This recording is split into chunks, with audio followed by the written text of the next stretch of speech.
এই শাহজাহান ভার বাড়িতে রান্না হচ্ছে, আজকের খাবে তো নাকি? খাওয়া হবে তো ইনশাআল্লাহ, আল্লাহ যদি খাইতে খাওয়া। এখন শাহজাহান ভাই খাওয়ার আগে একটা ফর্দ করতে হয়েছে ওনার, যে 300 লোক খাবে, এতটা ডাল লাগবে, এতটা চাল লাগবে, এতটা গোশ লাগবে, একদম রান্নি ধরে ফর্দ করে নে বাজারে গেছে। হাতে কি আছে? ফর্দ। আর এই হাতে কি আছে? ব্যাগ। এখন উনি বাজারে পাঠিয়েছে ওনার ছেলেকে, বলে বাবা মাধবের দোকান থেকে এই ফর্দ যা যা লেখা আছে এইগুলো সব নিয়ে বাজার করে নিয়ে আসবি কালকের মিলাতে। কথাটা খুব গুরুত্বভাবে শুনবে, খাওয়ানো দাওয়ানো হবে। কারণ ও কেল্লার হাটে ওই স্কুলের মোড়ে গিয়েছে, গিয়ে ওখানে দেখছে ওর মতন বাজারি অনেক ঘুরছে, ওর হাতে ব্যাগ রয়েছে, আরো 5 জনের হাতে তাও ফর্দ রয়েছে।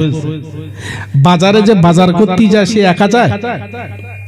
হাজার হাজার মানুষ যায়, কিন্তু ও বাড়িতে বাইর হয়েছে একটা ফর্দ আর একটা ব্যাগ নিয়ে মিলাতে খাওয়াবে বলে। এখন ওখানে গিয়ে দেখছেন যে অনেকগুলো বাজারি, সবার হাতে ব্যাগ রয়েছে, ফর্দ রয়েছে। তো ওরা যে দোকানে যাবে আমি সেই দোকানে যাব। এখন ও একটা বাজারির পিছনে লাইন দিচ্ছে, লাইন দে ওই বাজারিটা চুল্লু দোকানে গিয়ে চুল্লু কিনেছে, ও ড্যাম টানে বলছে 2 কেজি চুল্লু দাও, নিল চুল্লু। বাজারি তো অনেক, ও আবার আরেকটা বাজারির পিছন ধরেছে, ধরে ও ওই বাজারিটা যার পিছন ধরেছে সে গিয়ে গাঁজা দোকানে গিয়ে বলছে 100 গাঁজা দাও, এও নেছে 100 গাঁজা। তাহলে ও কিনেছে, আমি কিনেছি। ও 3 নম্বরে আরেকটা দোকানে গেছে, গিয়ে বলছে ভাব তুমি এই অন্য দোকানদার মাল কিনছে, বলছে একটু গোশ কিনবো, তারা গোশ কিনবে, তা সরের গোশ কিনছে। এও পিছনে পিছনে গিয়ে বলছে গোশ যখন দিদি বলেছে তাহলে সরের গোশ আমিও নি। এখনো গাঁজা, সরের গোশ আর চুল্লু এইগুলো নিয়ে ঘরে এসে, আচ্ছা সাজানোর রাস্তা ছাড়বে? বলে হ্যাঁ রে, তোর আমি বাজার করতে বলেছি 300 লোক খাবে, এই মাল আনতে বলেছি, তা তুই এইগুলো নিয়ে এলি কেন? তো বললে কেন, হাটে গেছি অনেকগুলো বাজারি দেখা পেয়েছি, ওরা যা করেছে আমি তাই কিনেছি। কিটা হবে? মুসলমান নিশ্চিত করে মনে রাখবেন, আমার কথাগুলো আপনারা কেমন করে নিচ্ছেন আমি বুঝতে পারছি না।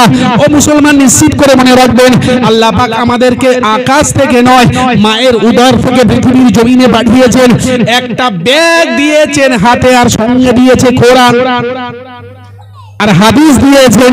কোরআন আর হাদিসটা হলো এটাই তোমার ফর্দ, আর ব্যাগ দিয়েছে তোমার জীবন যাপন করার জন্য।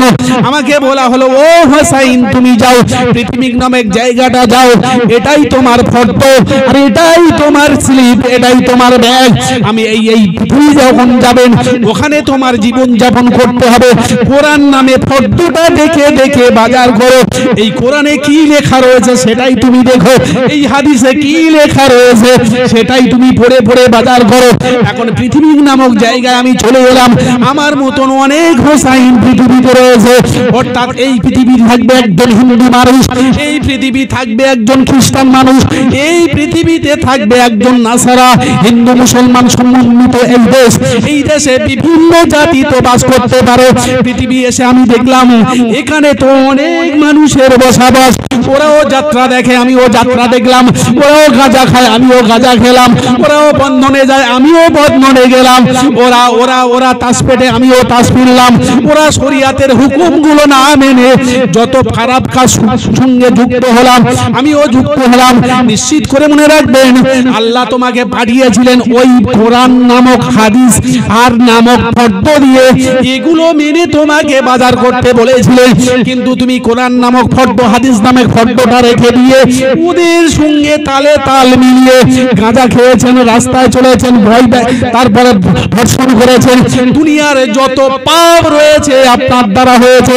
আপনি যখন বাড়ি যাবেন, শাহজাহান ভাইয়ের ছেলে যখন বাড়ি এলেন গাঁজা আর মদ নিয়ে, না না না না না, ওই সন্তানকে ওর বাপ ভালোবাসতেন, কিন্তু গতকাল মিলাতে কি খাবে এই চিন্তা ভাবনা করে শাহজাহান ভাই ওই ছেলেকে 2-4 গা দেবে কি দেবে না। নিশ্চিত করে মনে রাখবেন, মহান আল্লাহ যখন আমাদের তার উদ্দেশ্য ছাড়া পাঠাইনি, তার উদ্দেশ্য যখন সফল না করবে, নিঃসন্দেহে এই জীবন থেকে পরবর্তীকালে আল্লাহর কাছে তখন ধরা পড়বে, সেদিন তো ফেরেশতাদের ডান্ডা খেতে হবে, ঠিক কিনা? কিভাবে বোঝা